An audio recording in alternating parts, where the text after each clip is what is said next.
हमारा आइडिया और हमारा थीम आप लोग जानते हैं। हमारा है शराबबंदी से कोई मतलब नहीं है। उस घर में मैं पैदा हुआ हूँ जहाँ शराब बनता, शराब बिकता, और वहाँ से हम अपने होठ पर शराब नहीं लाया है। तो वो कोई कानून था क्या? मेरा कहने का मतलब है, अगर कानून आया है तो ठीक है, लेकिन इसका इम्प्लीमेंटेशन में गड़बड़ियाँ हो रही है। जो नीचे के लोग हैं, गरीब तबके के लोगों को ऐसे भी पकड़ रहे हैं। गांव-गांव में हो रहा है, जहाँ पकड़ना है गरीबों को तो उनके घर में जा कर के पकड़ लेते हैं, जेल भेज देते हैं। और जो बड़े-बड़े लोग हैं जो पैसा देके छूट जाते हैं, यहाँ पर हमारा डिफरेंस है। परिवर्तन में समीक्षा की बात हम कहा करते हैं, समीक्षा हो। जैसे आज गुजरात मॉडल है ना, गुजरात में भी तो है शराबबंदी, तो वहाँ इस प्रकार की बातें तो नहीं हो पा रही है। सब जगह लिमिट है, कहीं ज़रूरत है तो उसको शराब मिल जाता है बाज़ाब्ता परमिट के साथ। तो उसी तरह से यहाँ भी हो। बिहार में शराबबंदी कानून को लेकर इन दिनों राजनीति गरमाई हुई है। लगातार बिहार के पूर्व मुख्यमंत्री रहे जीतनराम मांझी यह बयान देते हुए नजर आते हैं कि शराबबंदी कानून में संशोधन होना चाहिए। तो वहीं एक बार फिर से बिहार के पूर्व मुख्यमंत्री रहे जीतनराम मांझी का शराबबंदी कानून को लेकर बड़ा बयान आया है। उन्होंने यह साफ कहा है कि गुजरात के परमिट पर जो है बिहार में शराबबंदी कानून शुरू कर देना चाहिए। तो वहीं देखा जाए तो नए साल में ठीक तरीके से इंप्लीमेंट हो शराबबंदी कानून। वहीं बिहार के पूर्व मुख्यमंत्री जो है जीतनराम मांझी, वो लगातार बयान देते रहते हैं। उनका यह कहना रहता है कि 100-200 ml पीने वाले जो हैं उनको नहीं पकड़ा जाए। तो वहीं एक बार फिर से जीतनराम मांझी ने यह साफ कहा है कि गुजरात के तर्ज पर बिहार में भी शराबबंदी कानून को लेकर जो है इंप्लीमेंट करना चाहिए। जो निर्णय है वो नीतीश कुमार को लेना चाहिए। तो वहीं क्या कुछ कह रहे हैं जीतनराम मांझी, वो सुने आप लोग। देखिए, एक ही बात को बार बार कहने में अच्छा नहीं लगता है। हमारा आइडिया और हमारा थीम आप लोग जानते हैं। हमारा है शराबबंदी से कोई मतलब नहीं है, शराबबंदी होनी ही चाहिए। हम हैं, आज 79 ईयर्स में मेरा चल रहा है, उम्र चल रहा है।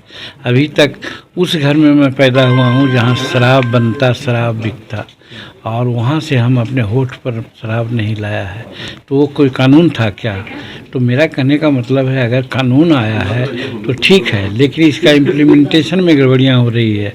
जो नीचे के लोग हैं, गरीब तबके के लोगों को ऐसे भी पकड़ रहे हैं। गांव-गांव में हो रहा है, जहाँ पकड़ना है गरीबों को तो उनके घर में जा कर के पकड़ लेते हैं, जेल भेज देते हैं।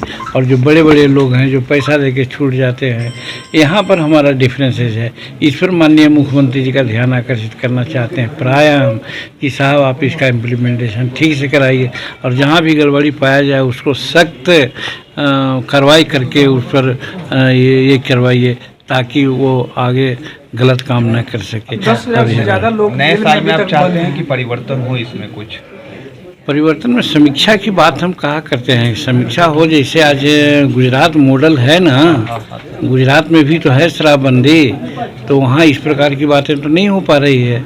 सब जगह लिमिट है, कहीं ज़रूरत है तो उसको शराब मिल जाता है बाज़ाब्ता परमिट के साथ। तो उसी तरह से यहाँ भी हो। और ऐसे करने में होता है कि लोग आनंद फानन में शराब बनाता है और विषैली शराब बन जाती है, जिससे लोग पी करके मर जाता है। जो शराब 10 दिन में बनना चाहिए वो 2 घंटा में बन जाता है। उसमें यूरिया खाद देते हैं, फास्फोरस दे देते हैं, या गाय कुछ पहनाने वाले जो दवा है वो दे देते हैं, और वही इंजूरियस हो जाता है जिससे लोग मरते हैं। अगर चाह रहे कि परमिट के साथ यहाँ मिल, हाँ, परमिट के साथ हो, जिससे गुजरात मॉडल, हाँ गुजरात मॉडल जो जैसे चलता है उस तरह से शुरू करें।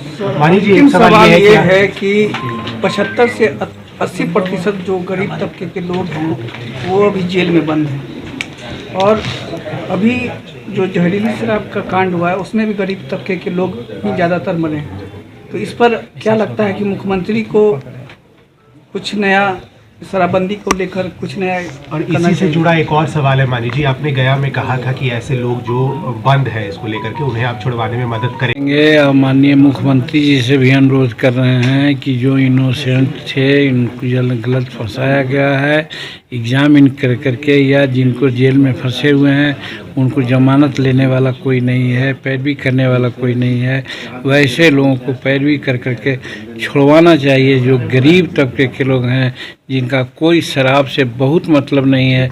अगर पिए भी हैं तो 100 मिलीलीटर या 200 मिलीलीटर पी करके शराब में पकड़ाए गए हैं। और यहाँ हज़ारों मिलीलीटर लोग पीता है और लाखों मिलीलीटर का व्यापार करता है, उसको पकड़ना चाहिए, उसको भेजना चाहिए। वैसे लोग इस्केप हो रहे हैं, इसलिए माननीय मुख्यमंत्री जी से हमने कहा है कि उन लोगों पर विशेष ध्यान दिया जाए। और हम धन्यवाद दे रहे हैं मुख्यमंत्री जी को, अब ध्यान उनका गया है उसी ओर, और वैसे ही लोगों को पकड़ाधरी की बात हो रही है। तो हमको पूर्ण विश्वास है कि जो जेल में फंसे हुए हैं गरीब लोग, इनोसेंट लोग, उनको छुड़ाने का वो प्रयास करेंगे। और वैसे मस्केटियर्स के जो बड़े बड़े ये हैं, हाजी मस्तान हैं, उनको पकड़ने का काम करेंगे। बिहार सरकार के कोऑर्डिनेशन को लेकर आप सवाल खड़ा कर रहे हैं, कहीं केशव यादव सवाल खड़ा नहीं है, सवाल खड़ा नहीं है। 7 पार्टी हम लोग हैं, तो कोई भी काम हो तो आपस में मेल मिलाप से बातचीत विचारों उपरांत होना चाहिए।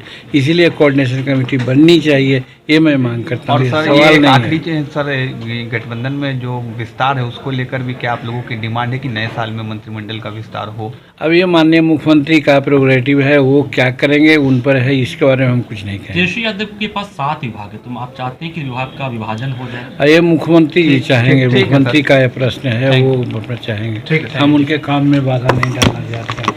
तो वहीं जिस तरीके से नरेंद्र मोदी की मां के निधन पर जो है उन्होंने यह साफ कहा है कि आना जाना लगा रहता है, मां मां होती है और यह दुख सहने का भगवान नरेंद्र मोदी को हिम्मत दे। वहीं शराबबंदी के संशोधन के सवालों पर जो है फिर से एक बार जीतन राम मांझी का बड़ा बयान आया है। उनका साफ कहना है कि हमारा आइडिया और थीम आप लोग जानते हैं, उस घर में हम पैदा हुए हैं जिस घर में शराब बनता और दिखता है। अगर कानून आया तो ठीक है, लेकिन इंप्लीमेंट में जो है गड़बड़ियां हो रही है। गांव गांव में गरीब को पकड़ा जा रहा है, गरीब लोग आधा से ज्यादा जो है जेल में बंद है, बड़े बड़े लोगों को छोड़ दिया जाता है। वहीं इंप्लीमेंट करने की बात कही है जीतन राम मांझी ने। तो वहीं क्या कुछ कहते जीतन राम मांझी आपने सुना है। और भी तमाम खबरों के लिए NBC 24 के साथ बने रहें। बहुत बहुत धन्यवाद।